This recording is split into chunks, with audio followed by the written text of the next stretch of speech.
So I waited to make this video because I saw it and I felt that inside of a week, it would be made to look ridiculous, reactive, dumb, and several other adjectives you can use that involve low intelligence or just outright buffoonery.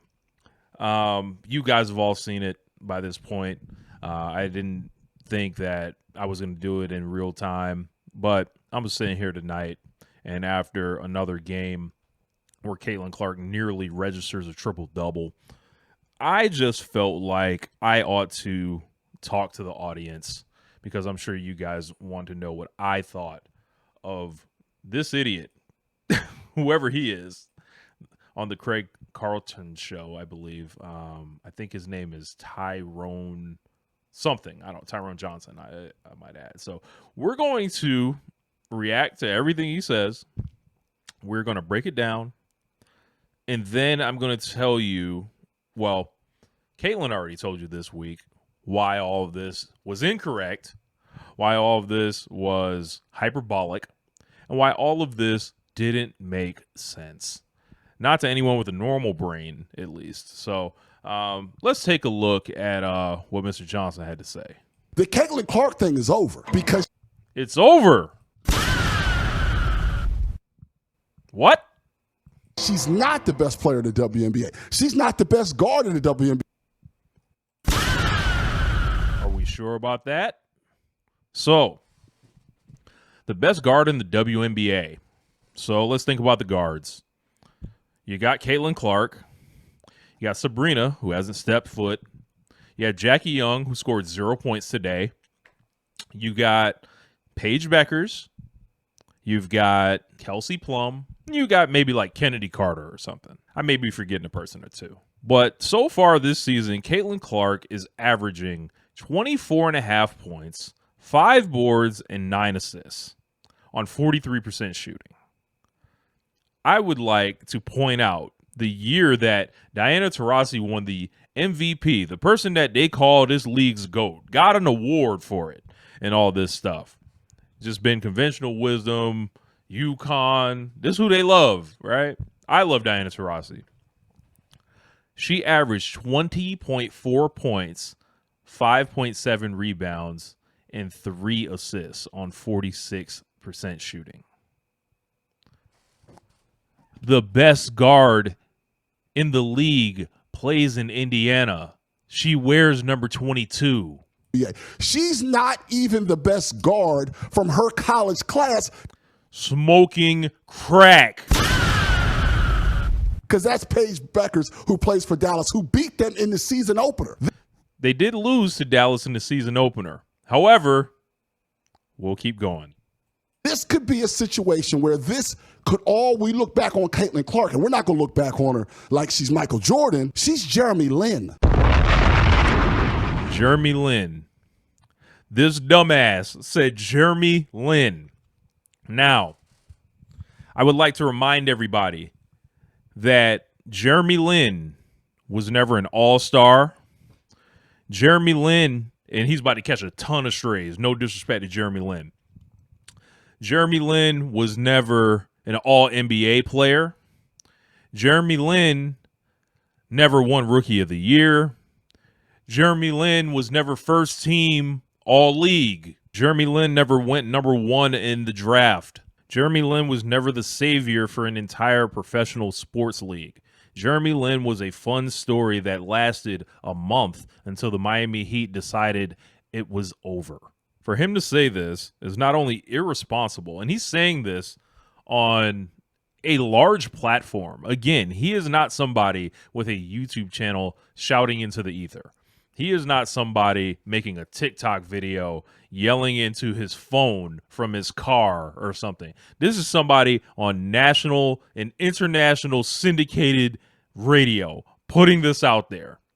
And yes, am I biting and taking the bait? Absolutely, because we need to readjust what is being allowed to circulate, what garbage, what filth is being allowed to be said about Caitlin Clark for many reasons.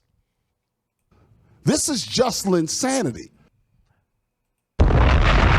Linsanity. This is what he compared it to. I'm sorry. When did Jeremy Lin go to the Final Four twice in a row? I'm sorry. When did Jeremy Lin go to the national championship game twice in a row?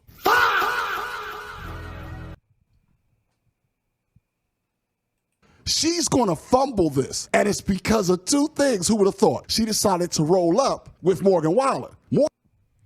Morgan Wallen, country music artist, stays in some controversy, does walkouts with people, makes music that's kind of like a less dangerous version of Don Toliver, per se.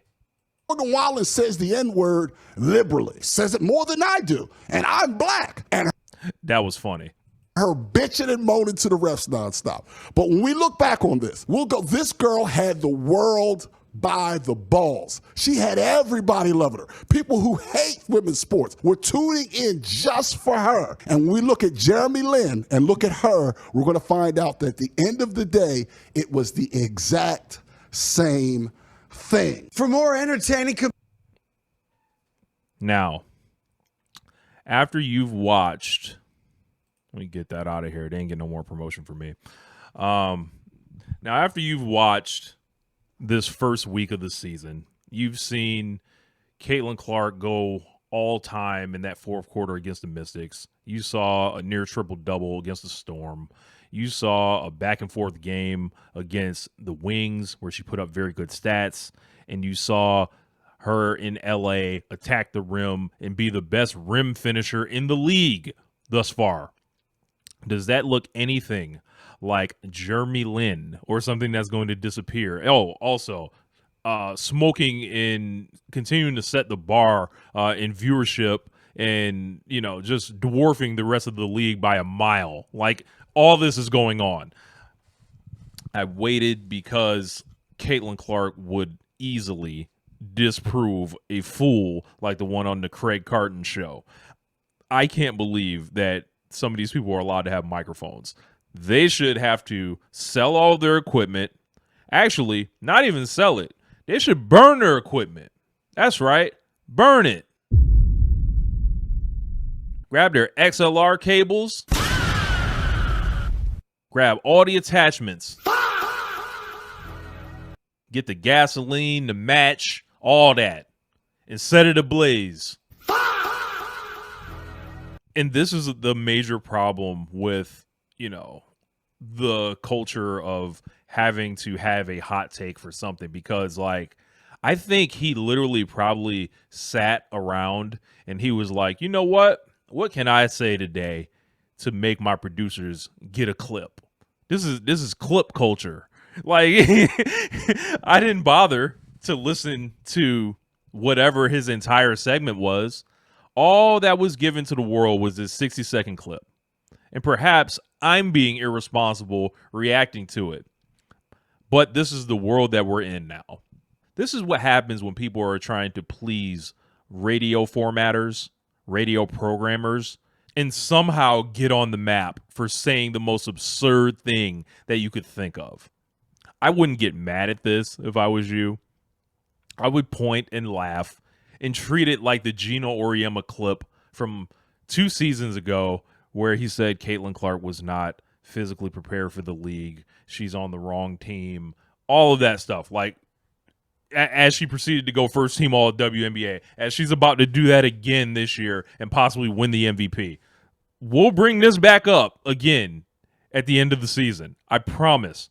I promise I will play the audio from Tyrone Johnson, I believe his name is, and we will all laugh together as we just see the ignorance that's on display.